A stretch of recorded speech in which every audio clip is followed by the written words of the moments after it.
खौसा के मनसे कार्यालय पे दो लोगों ने कुछ पत्थरबाजी की थी। उस सिलसिले में मुमरा पुलिस स्टेशन में कंप्लेंट दाखिल की थी। वो उनको हमने रात को जो सीसीटीवी फुटेज के तहत ढूंढ निकाला और उनके ऊपर हम भी कार्रवाई कर रहे हैं। उनका कोई राजकीय बैकग्राउंड या कोई राजकीय पार्श्वभूमि नहीं है। वो ऐसे ही नशे में थे और उन्होंने ऐसे नशे में उन्होंने ये काम किया है। में मनसे के वाहतुक सेना के कार्यालय पे कुछ पथराव हुआ है और वो राष्ट्रवादी ने किया है। इस प्रकार की न्यूज़ कुछ चैनलों पे दिखाई जा रही है। मैं राष्ट्रवादी की ओर से इस प्रकार का खंडन करता हूं। राष्ट्रवादी का कोई संबंध इस पथराव से नहीं है। मनसे के कार्यालय के बाहर 6 सीसीटीवी कैमरा राष्ट्रवादी की ओर से ही बिठाए गए थे। हमें आशंका थी कि करेगा कोई और उसका आरोप राष्ट्रवादी पे होगा।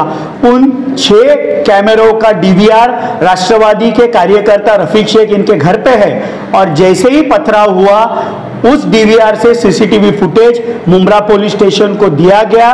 3 आरोपियों को अब तक हिरासत में लिया गया है। वो तीनों भी राष्ट्रवादी के कार्यकर्ता नहीं है। फाड़ा है, किसने फाड़ा? ये हमारे मुमरा कौसा की जो सत्ताधारी पार्टी है एनसीपी, उनके कार्यकर्ता जो है बहुत ज़्यादा कई साल से गुंडागर्दी कर रहे हैं मुमरा में।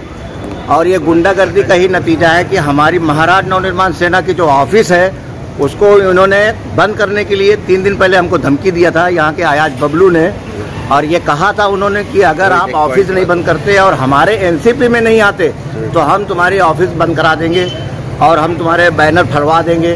तो ये एनसीपी के जो गुंडे हैं ये वही कर रही है। एनसीपी जो पार्टी है मुमरा के अंदर कई सालों से, जितने साल से राज कर रही है उतने साल से गुंडागर्दी कर रही है। ये एनसीपी के किसने आपने देखा? ये आयाज, हमने देखा नहीं है, लेकिन आयाज बबलू ने हमको वार्निंग दिया था और हमको उन्होंने जो है कहा था कि आप हमारे पार्टी में आ जाइए और मनसे की ऑफिस बंद करिए और नहीं तो हम बैनर फड़वा देंगे और हम ऑफिस बंद करा देंगे। और ये कैसे फाड़ा गया? कुछ ये एक पत्थर से जो है फाड़ा गया है, क्योंकि हम यहाँ पर थे। पत्थर मार के? हाँ, पत्थर मार करके फाड़ा गया है। सवेरा न्यूज नेटवर्क को लाइक करे, सब्सक्राइब करे और बेल आइकन दबाना ना भूले।